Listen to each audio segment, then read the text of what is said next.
ETF index mutual funds నేర్చుకుని stock మార్కెట్లో రాణించాలనుకుంటున్నారా? వెంటనే ఈ నెంబర్కి కాల్ చేయండి.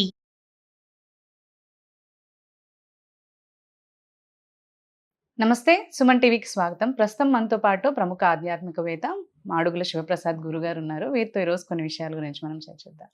నమస్కారం గురుగారు. ఆశీర్వచనం తల్లి. గురుగారు, మనకి వినాయక చవితి వస్తుంది. అయితే చాలా మందికి డౌట్ ఉంటుంది, అంటే పూజ అసలు ఎలా చేసుకోవాలి, పూజా విధానం ఏంటి, ఎలా చేసుకుంటే మంచిగా మనకి మంచి ఫలితాలు అనేవి వస్తాయని తెలుసుకోవాలనుకో. శ్రీ మహాగణాధిపతయే నమః. ఐం మహాసరస్వత్యే నమః. శ్రీ లలితాంబికాదేవియే నమః. వినాయక చవితి పండుగ వస్తూ ఉన్నది. వినాయక చవితి పండుగను ఎలా జరుపుకుంటే మనకు శ్రేయోదాయకం, ఎలా చేస్తే వినాయకుడి యొక్క అనుగ్రహము మనకు పరిపూర్ణముగా కలుగుతుంది అని అంటే అమ్మా, మామూలుగా వినాయక మండపాలు అనేటువంటివి ప్రతి కాలనీలోనూ ప్రతి అపార్ట్మెంట్స్ దానిలలోనూ పెడుతూ ఉంటారు. సర్వసాధారణం. మేము చాలా చోట్ల చూస్తూ ఉంటాము. ఎన్నో చోట్ల వినాయక చవితి ఈ పండుగ సందర్భంగా ఈ 9 రోజుల్లో వినాయకుడి గురించి చెప్పటానికి ఉపన్యాసముని పిలుస్తూ ఉంటారు, వెళుతూ ఉంటాం, చెప్తూ ఉంటాము కూడా. అయితే వినాయకుడిది మనం ఎప్పుడైతే మనం పెట్టుకుంటూ ఉన్నామో పూజా విధానము అంతా కూడా ఒక అర్చక స్వాములు ఎవరినో మాట్లాడతారు, చేస్తారు, అవన్నీ సహజముగా జరుగుతాయి. అయితే ఈ వినాయకుడి మంటపము దగ్గర పాటించాల్సినటువంటి నియమాలు నిష్టలు ఏమిటి అనేటువంటిది ముందు తెలుసుకోవాలి. మొట్టమొదట అసలు ఏమి చేస్తే వినాయకుడి యొక్క అనుగ్రహం మనకు పరిపూర్ణముగా కలుగుతుంది, ఎలా చేస్తే మనకు కలుగుతుంది, ఏ సాంప్రదాయాన్ని పాటిస్తే మనకు మేలు జరుగుతుంది అనేది ముందు తెలుసుకోవాలి కదా. ఇక్కడ ఏమవుతున్నది అంటే, ఎంత ఎత్తు పెట్టాం, పోయినసారి 3 అడుగులు పెట్టాము, ఇప్పుడు 4 అడుగులు పెడదాం, పోయినసారి 10 అడుగులు పెడితే ఇప్పుడు 12 అడుగులు పెడదాం, అడుగులలో పెంచుకోవాలి అని అనుకుంటున్నారు తప్ప, ఇక్కడ నువ్వు ఎంతది పెట్టావు, ఎంత ఎత్తుది పెట్టావు, ఏమిటి అనేటువంటి దానికంటే కూడా ఆ విగ్రహంలో మనం మట్టిదే కావచ్చు, ప్లాస్టర్ ఆఫ్ ప్యారిస్దే కావచ్చు, దానిలోకి ప్రాణప్రతిష్ఠ అనేటువంటిది మంత్రోచ్చారణతో ఎప్పుడైతే అర్చక స్వాములు చేస్తారో, ఇప్పుడు అమ్మేటువంటి వాడి దగ్గర ప్లాస్టిక్ కవర్ పెట్టేసి వాడేదో తడవకుండా, ఎండకుండా, వానకు తడవకుండా వేసినాడు కదా అని అక్కడ ఇవే నమస్కారం చేసుకోరు. ఎప్పుడైతే ఒక వేదిక అని పెట్టి ఆ వేదిక మీదకి తెచ్చి ఆయన కూర్చోబెట్టి షోడశోపచార మంత్రోచ్చారణతో ప్రాణప్రతిష్ఠ ఇవన్నీ కూడా ఎప్పుడైతే చేస్తాడో అందులోకి ప్రాణం వచ్చినట్టు లెక్క. మనం అందుకని వినాయకుడు అని అందరూ కూడా చేతులు జోడించి నమస్కరించి స్వామిని వేడుకుంటాం. పరమ పవిత్రమైనటువంటి ఇది అని. భగవంతుడు ఇందుగలడందు లేడని సందేహము వలదు అనేటువంటి మాటకు ప్రతీకగా మనం చేసుకుంటాం. ఇక్కడ నేను అందరికీ మొత్తం యావత్ ప్రపంచంలో ఉండేటువంటి వాళ్ళందరికీ కూడా ఒక చిన్న మాటగా నేను తెలియజేసేటువంటిది సూచనప్రాయముగా ఏమిటి అంటే, మనమందరము చాలా ఎంతో కొంత చదువుకున్న వాళ్ళము, తెలివైన వాళ్ళము. మనము ఏమి చేస్తే మేలు, మన తర్వాతి తరం వాళ్ళు మనల్ని చూసి ఏమి నేర్చుకోవాలి, ఎందుకు ఇది చేస్తున్నట్టు అనేది మనం గ్రహించాలి. దాన్ని మనం ప్రామాణికముగా తీసుకుంటే, రోజు ఒక అపార్ట్మెంట్లో పెట్టారనుకోండి, అపార్ట్మెంట్లో ఉండేటువంటి వాళ్ళందరి పేర్లతోనూ అర్చనలు, పూజలు, షోడశోపచార పూజలు జరుగుతూ ఉంటాయి, చేస్తారు, చెందుతారు, బాగుంది. అలాగే కాలనీలో ఉంటే కాలనీలో ఉండేటువంటి వాళ్ళు చందా ఎవరైతే ఇచ్చుంటారో ఇచ్చిన వాళ్ళందరి పేర్లతోనూ చేస్తూ ఉంటారు, అందరికీ ప్రసాదాలు పంచుతారు, నివేదనలు బాగుంటాయి. ఆ నివేదనలు కూడా కొంచెం మడితో శుద్ధిగా, ఈ షామియానా అంగళ్ళల్లో తెచ్చేటువంటి పాత్రలు ఉంటాయి చూడండి, వాటిల్లో మరి శాకాహారం మాత్రమే వండి ఉండరు కదా.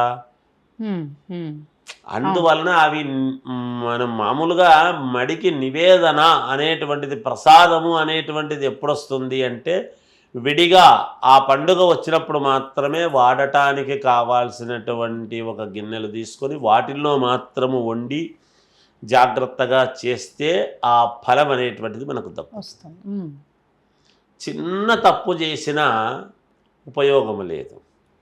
అందువల్ల అంతేకాకుండా ఈ సినిమా పాటలు కొన్ని భక్తివే కావచ్చుగాక కొన్ని ఏవో పెడుతూ ఉంటారు. ఈ ఏదో ఉండ్రాళ్ళయ్యా దండాలయ్యా అనేటువంటి పాట సినిమా పరముగా వాళ్ళు ఏదో రాసుకొని ఉంటారు, చేస్తారు, మంచిదే కావచ్చు.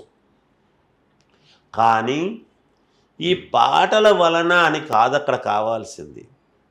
పాటలు మామూలప్పుడు కూడా వింటాము కదా, ఆ సందర్భంలో ఆ పాటలే పెట్టి మామూలప్పుడు కూడా ఈ పాటలే పెట్టుకొని మనం ఇంట్లో పూజ చేస్తున్నా అదే పాట పెట్టుకొని ఉండము కదా.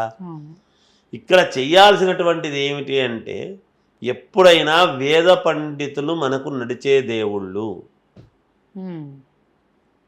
ఎందుకంటే వేదాల నుండే మనకు అన్నీ కూడా వేదాధ్యయనము నుండే మన సాంప్రదాయం పుట్టుకొని వచ్చింది.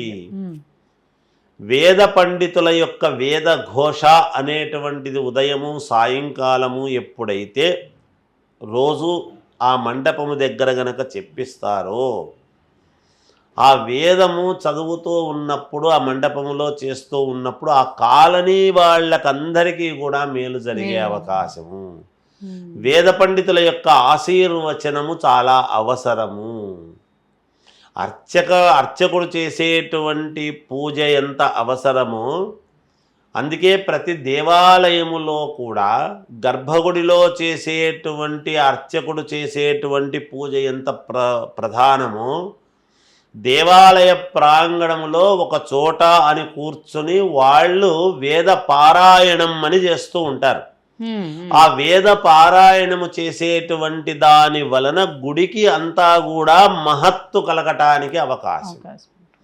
వేదాలలో ఉండేటువంటి గొప్పతనము ప్రతిభ అంతా ఇంత కాదు.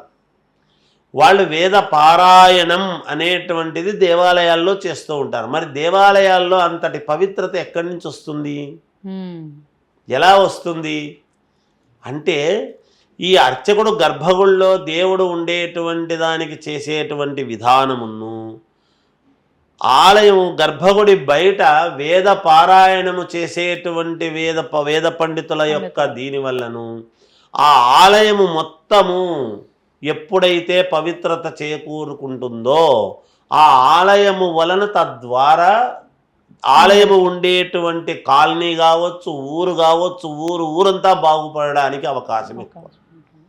అందుకని ప్రతి మండపము దగ్గర కూడా వేద పండితుల యొక్క ఆశీర్వచనము ప్రతిరోజు 9 రోజులు పెడితే 9 రోజులు, 11 రోజులు అయితే 11 రోజులు కనుక చెప్పిస్తున్నారు అంటే లాస్ట్ రోజు మీరు డప్పులు ఇవి అవి పెట్టుకునేసి వినాయకుడిని సంతోషముగా మీరు తీసుకువెళ్ళి నిమజ్జనం చేయటం అనేటువంటిది సర్వసాధారణం.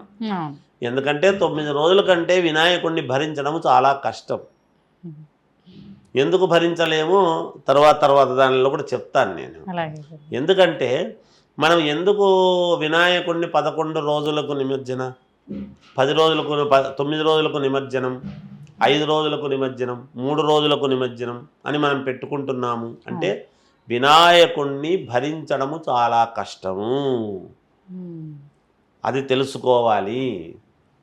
ఎందుకని ఆయన త్వరగా చేసి సంతృప్తి చెంది నాయన సంతోషముగా వెళ్ళిరండి, మళ్ళీ మిమ్మల్ని ఆహ్వానించుకుంటాము అనేటువంటి దానికి మనము ఆ చేసుకునేటువంటి విధానాన్ని బట్టి ఉంటుందమ్మా. ఇవి కనుక కరెక్ట్గా పాటిస్తే మండపాల దగ్గర చెప్పులు వేసుకొని తిరగటము కానీ, స్నాన సంధ్యలు లేకుండా పోవటము కానీ, అంటూ ముట్టు అయిన వాళ్ళని తగిలిపోవటము కానీ ఇవన్నీ లేకుండా మండపాల దగ్గర కనుక కరెక్ట్గా చూసుకున్నారు అంటే ఆ పెట్టినటువంటి దానికి సార్థకత ఏర్పడుతుంది.